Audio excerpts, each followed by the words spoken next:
Florentino Pérez won a Real Madrid election by promising the most expensive signing in the club's history, at least 150 million euros. 5 days later, the face of his new era is a 31-year-old who costs zero. And between those two sentences sits the strangest week this club has lived in 20 years. A record bid, delivered in writing, rejected in public, with Atlético posting that Real Madrid make them laugh even more than Barcelona does. A coach walking back into the Bernabeu 13 years after walking out. A free agent lifted out of Barcelona's hands in 36 hours flat. By the end of this, you'll know exactly what Perez promised. Word for word. You'll know why the rebuild he's actually delivering looks nothing like the one he sold. And you'll know whether this is the first campaign promise of his entire career to hit a public wall. Because there's one word Perez said on live television 5 nights before the rejection that decides that verdict. We'll get there. So the 150 million, where did that number come from? Thursday night, Spanish television. Days before the vote, Perez sits down and makes the pledge in plain terms. On Tuesday, he will put an offer to a major Champions League club for a great player, and it will be the largest transfer fee Real Madrid has ever paid, at least around 150 million. Then he starts ruling names out, live on air. Not Haaland, not Olise, not Doku, not anyone from the Premier League. A player who operates from midfield or further forward. A total galáctico. Why does a 79-year-old who has run this club for 23 of the last 26 years need to promise anything at all? Because for the first time in 2 decades, somebody was actually running against him. Enrique Riquelme, 37, a businessman who called the election a referendum, and who went on television holding a notarized legal document personally guaranteeing that if he won, he would sign Erling Haaland and Rodri from Manchester City. If he failed, he would pay the annual membership fee of every Real Madrid socio out of his own pocket. Haaland's camp laughed it off. Manchester City threatened legal action after he held up a Madrid shirt with Haaland's name on it. But the stunt did its job. It forced Perez to fight this election the way he has always fought elections, with a promise you can print on a shirt. And that's what makes this week historic, rather than just messy. Perez's entire political method, since the year 2000, is built on one move. Promise the signing. Win the vote. Deliver the signing. Figo was the promise that started it. Then Zidane, Ronaldo, Bale, Mbappe. 26 years, and the campaign names end up in white shirts, every single time. That is the track record he put on the table next to the 150 million. Sunday came. By 5 in the afternoon, more than 23,000 members had already voted at Valdebebas, the first contested election this club has seen in 20 years. Perez won, president until 2030. He will be 83 when the term ends. And 48 hours later, he did exactly what he said he would do. Tuesday, board meeting. And then Real Madrid did something clubs almost never do. They announced their own transfer bid in an official statement. 150 million euros, offered to Atlético Madrid for the federative rights of Julian Alvarez. In writing, on the record, Champions League club, check. Not Premier League, check. Plays from midfield or further forward, check. Record fee, check. Atlético's answer landed the same day, in 2 layers. The polite layer sits inside Madrid's own statement.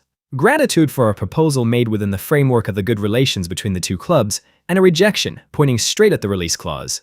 That clause is 500 million euros, a number that exists precisely so this conversation never happens. And the player it protects is worth protecting. Under contract until 2030, 20 goals in 49 games last season, a Champions League semi-final run behind him. Atlético were never selling at 150. Then came the second layer, the public one. Atlético's official accounts posted that no offer for Julian was even being considered, and then twisted the knife. How could the two clubs not get along, they wrote, when you make us laugh even more than Barcelona does? They followed it with mock-up images of Lamine Yamal, Pedri and Rafinha in Atlético shirts, and a parting shot inviting their neighbor's new president to stop taking players from Atlético's academy. Sit with that for a second. 5 days after winning re-election on the biggest financial promise of his career, Florentino Pérez's record bid wasn't just rejected, it was turned into content. And the reporting since says no second offer is coming. That's reporting, not confirmation, but nothing from the Bernabeu has contradicted it. So what does a president do when the Galáctico door gets slammed and laughed at in the same afternoon? If you're Perez, every option looks brutal. Pay 500 million, and you've been held to ransom by your neighbor. Chase a different Galáctico in the middle of a World Cup summer, and you look like a man shopping in a panic. Do nothing, and the first broken campaign promise in 26 years dies in public. What actually happened next took 36 hours. And the contrast is the whole story. For the best part of a year, Bernardo Silva was heading to Barcelona. An agreement in principle, a player who had accepted a serious wage cut to make the move work. A saga everyone considered settled. The former Manchester City captain, 6 Premier League titles, a treble, a Champions League, Real Madrid opened talks and closed the entire deal in 36 hours. 2 years plus an option. Mourinho drove it personally. The moment the bench was his compatriot became the priority, and the player said yes almost immediately. It isn't officially announced yet, but the agreement is at the final stage and every signal points the same way. And the fee, for one of the most decorated midfielders of his generation, €0. If you're enjoying the breakdown, hit subscribe. There's a lot more like this coming all summer. Now put the full ledger on the table, because this is where the week stops looking like chaos and starts looking like a pattern. Konaté agreed before the polls even opened, a free transfer from Liverpool. Dumfries, taken from Inter through a release clause of around 20 million. Mourinho himself, 15 million to Benfica to break his contract, 3 seasons signed through 2029. Add Bernardo at 0, and the entire new era, coach included, costs less than €40 million in fees. The promise was 150 for one player, and the audit cuts the other way too. Remember the 2 names on Riquelme's notarized paper? Haaland, ruled out by Perez himself on television before a single vote was cast. Rodri, the reporting now says Madrid have stepped back from him entirely, precisely because Bernardo arrived.